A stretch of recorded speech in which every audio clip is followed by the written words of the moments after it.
تقبل اللہ منا و منکم، اللہ تعالیٰ میری، آپ کی، ہم سب کی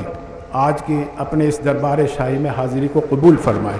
ہماری اس عبادت کو بھی قبول فرمائے، اور جو یہاں سے فارغ ہو کے جو قربانی کی عبادت کریں گے وہ بھی قبول فرمائے۔ آج کے دن یہ جو خطبے میں پڑھا گیا یہی ہے کہ اللہ تعالیٰ کو سب سے زیادہ محبوب عمل قربانی کا ہے، اور یہ صرف 3 دن ہے،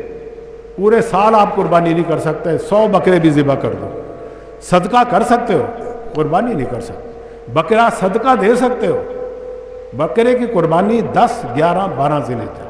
اب میں آج یہ مسئلہ نہیں بیان کروں گا بھی کس پہ واجب ہے، کس پہ فرض ہے، کس پہ، میں کہتا ہوں غریب بھی کرے، امیر بھی کرے، مقروض بھی کرے، اور جس پہ قرضہ نہیں ہے وہ بھی کرے۔ میں کہتا ہوں کہ اپنی طرف سے بھی کرے، سرکار کی طرف سے بھی کرے، اپنے والدین کی طرف سے بھی کرے۔ کیوں؟ اس لیے کہ اس کا ثواب اتنا زیادہ ہے کہ خون کا قطرہ نیچے بہتا نہیں، اللہ تعالیٰ پہلے ہی گناہ سارے معاف فرما دیتے ہیں۔ اس لیے مستحب یہ ہے کہ جو اپنا قربانی کا جانور خود نہیں ذبح کر سکتا تو کم از کم اس کے قریب کھڑا ہے، دیکھے اپنے سامنے خون بہتا ہوا، اسی وقت بخشش و مغفرت ہوگی۔ سرکار دو عالم صلی اللہ علیہ وسلم نے حضرت فاطمہ سے فرمایا کہ جاؤ، اٹھو، اپنے جانور کو ذبح ہوتے ہوئے دیکھو، وہاں کھڑی ہو جاؤ، اس لیے کہ خون کا قطرہ گرنے نہیں پائے گا، اللہ کے ہاں پہلے ہی منظور ہو جائے گا، تمہاری بخشش ہو جائے گی۔ قیامت کے دن یہی جانور اپنے سینگوں کے ساتھ، کھروں کے ساتھ، کھالوں کے ساتھ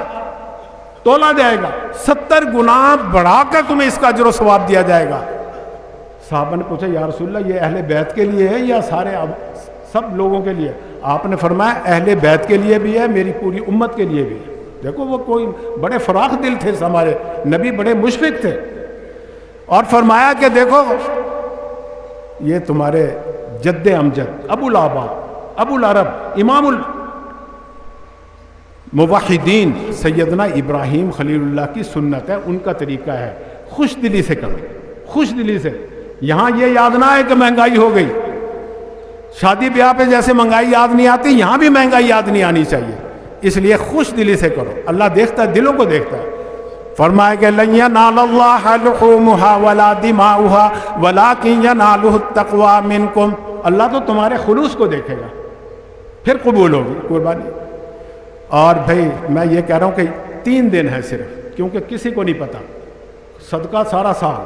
کوئی پتہ نہیں گھر بھی واپس پہنچتے کہ نہیں پہنچتے، ایک سانس کا کہ اندر جانا ہے باہر آنا ہے، اس کی بھی نہیں کسی کے پاس گارنٹی، اس لیے غنیمت سمجھو، آج اللہ نے جو زندگی دی ہے بہت بڑی نعمت، اس کو غنیمت سمجھو، آج اللہ کے اس حکم کو، اس پیاری، ان کے پیاروں کے پیاری ادا کو ادا کرو، اس لیے کہ صحیح کہا کسی نے، فرمایا کہ رات دن تو ہیں گردش دوراں، رات دن تو ہیں گردش دوراں، کیا رہے گی یہ فصل گل یکساں، تابہ کے آئے گا نہ دور خزاں، پھول چن لو کہ پھر بہار کہاں، آج یہ پھول چنا جا سکتا ہے آپ قربانی کا، تو اس لیے یہی عہد کر کے جاؤ، جنہوں نے ابھی تک نہیں انتظام کیا وہ قرضہ لے کے بھی کر سکتا ہے، یہ بھی شریعت کا مسئلہ ہے، اگر وہ قرضہ ادا کرنے کی طاقت رکھتا ہے تو اس فضیلت سے اللہ تعالیٰ، اللہ کے نبی اس کو محروم نہیں کرنا چاہ رہے۔ تو بہرحال قربانی کا سارا دن اہتمام کرو، آج افضل ہے قربانی کرنا، زیادہ ثواب، کل بھی کر سکتے ہو، پرسوں بھی کر سکتے ہو، اور یاد رکھیے قربانی کی جو آلائشیں ہیں نا، آلائشیں قربانی کی، یہ جو ہمارے بلدیہ والوں نے جو انتظام کیا، جو پوائنٹ مقرر کیے، وہاں پھینکو، یہ بھی عبادت ہے، یہ بھی سنت رسول اللہ ہے، اللہ کے نبی کا فرمان ہے کہ الطہارۃ شطر الایمان، الطہارۃ نصف الایمان، کہ طہارت، صفائی جو ہے یہ ایمان کا آدھا حصہ ہے۔ مجھے ایک واقعہ یاد آ گیا، دیکھو بڑا عجیب واقعہ ہے، جب انگریز کی حکومت تھی نا یہاں ہندوستان میں، پاکستان نہیں بنا تھا، تو کئی انگریز مسلمان ہوئے، مسلمانوں کے اعمال کو دیکھ کے، آج کل تو متنفر ہوتے ہیں نا، اس وقت بہت ایمان تھا، مضبوط تھا مسلمانوں کا ہندوستان میں، آج بھی مضبوط ہے ان کا۔ ایک گورا انگریز مسلمان ہو گیا، اب وہ مسجد میں گیا نماز پڑھنے، دیکھا جہاں وضو کیا جاتا ہے، جو صفائی کی جگہ ہے، وہاں کہیں بلغم پڑا ہے، کہیں ناک پڑی ہے، کہیں کائی لگی ہوئی ہے، صفائی نہیں کی مؤذن نے، وہ بیچارہ خود انگریز جو نو مسلم تھا اسے صاف کرنے لگ گیا اچھی طرح کہ میں نے وضو کرنا ہے، یہاں یہ جگہ تو صاف ہونی چاہیے، پاک ہونی چاہیے۔ تو جو جدی پشتی مسلمان تھے اور 60-70 سال کے، وہ جب آئے اذان کے بعد دیکھا کہ ایک انگریز مسلمان صاف کر رہا ہے، کہنے لگے اوہو مسلمان تو ہو گیا پر انگریزیت نہیں نکلی اس میں سے۔ یہ دیکھو یہ حال، یعنی طہارت تو دین ہمیں سبق دیتا ہے۔ تو اس لیے ایک تو یہ اپنا خیال رکھنا کہ یہ بھی قربانی کا حصہ ہے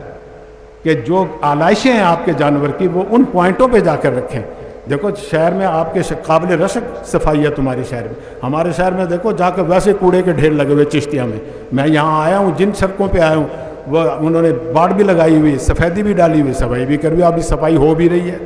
تو بہرحال ان کی محنت ہے، اللہ تعالیٰ کسی کی محنت کو نہ ضائع کرتے ہیں نہ کرنے کا حکم دیتے ہیں۔ اس لیے جہاں جہاں پوائنٹ بلدیہ والوں نے لگایا، میں ان سب کا شکریہ ادا کرتا ہوں جنہوں نے ہماری مسجد عیدگاہ کی صفائی کی ہے، یہاں لائنیں لگائی ہیں، انتظام کیا، پولیس والوں کا بھی، اے سی صاحب احمد سلیم چشتی صاحب کا بھی شکریہ ادا کرتا ہوں، ایس ایچ او صاحب، ڈی ایس پی صاحب اگر اکمل رسول صاحب ہیں پتہ نہیں یا نہیں ہے یہ پتہ نہیں، وہ بڑے ہمارے محسن ہیں، بڑے ملنے والے، محبت کرنے والے، ان کا بھی شکریہ، ساروں کا شکریہ، سارے اجتماع کی طرف سے شکریہ ادا کرتا ہوں۔ اللہ تعالی ہم سب کو توفیق عطا فرمائے۔ دعا کیجیے، اب سورہ فاتحہ بھی ضرور پڑھیں اور درود شریف بھی ایک دفعہ پڑھیں، پھر دعا قبول ہوتی ہے۔ بسم اللہ الرحمن الرحیم، الحمد للہ رب العالمین والصلاة والسلام علی سید المرسلین والعاقبۃ للمتقین، اللہم صلی علی سیدنا و مولانا محمد وعلی آل سیدنا و مولانا محمد وبارک وسلم۔ یا اللہ ہم سب کی بخشش و مغفرت فرما، یا اللہ ہمارے مرحومین کو جنت الفردوس میں اعلیٰ مقام عطا فرما،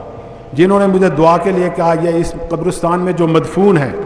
یا اللہ ان کی بخشش و مغفرت فرما، جنت میں اعلیٰ مقام عطا فرما۔ میرے پیارے بھائی حاج حافظ محمد ابراہیم صاحب کو یا اللہ جنت میں اعلیٰ مقام عطا فرما، یہ صدقہ جاریہ ان کے لیے توشہ آخرت بنا، یا اللہ جتنی دینی خدمات ہیں ان کے لیے یا اللہ توشہ آخرت بنا، یا اللہ آج کی اس محفل کو، اس مجلس کو، اس عبادت کو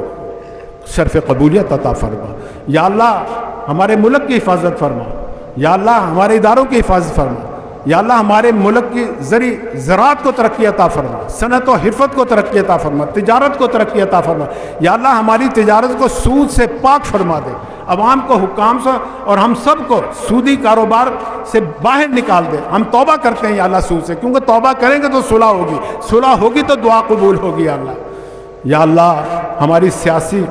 قیادت کو بھی سیاسی بصیرت عطا فرما، یا اللہ جو سمندر کی تہہ میں، یا اللہ سمندر کی سطح پر جو مسلمان فوت ہوئے ہیں یا اللہ ان کو شہادت کا رتبہ عطا فرما، ان کے لواحقین کو صبر جمیل عطا فرما، فلسطینیوں کو، کشمیریوں کو یا اللہ آزادی عطا فرما، یا اللہ حجاج کرام جو حج سے فارغ ہو رہے ہیں ان کو اپنے اپنے گھروں پر خیر و عافیت سے پہنچا، یا اللہ جن پر حج فرض ہے انہیں حج کی توفیق عطا فرما، جن پر قربانی فرض ہے انہیں قربانی کی توفیق عطا فرما، یا اللہ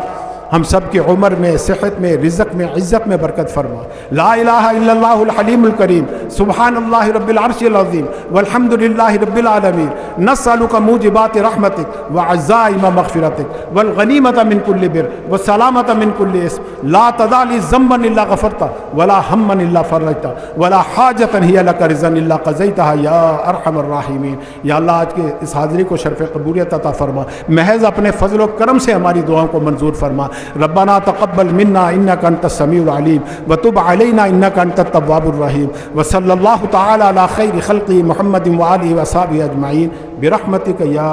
ارحم الراحمين۔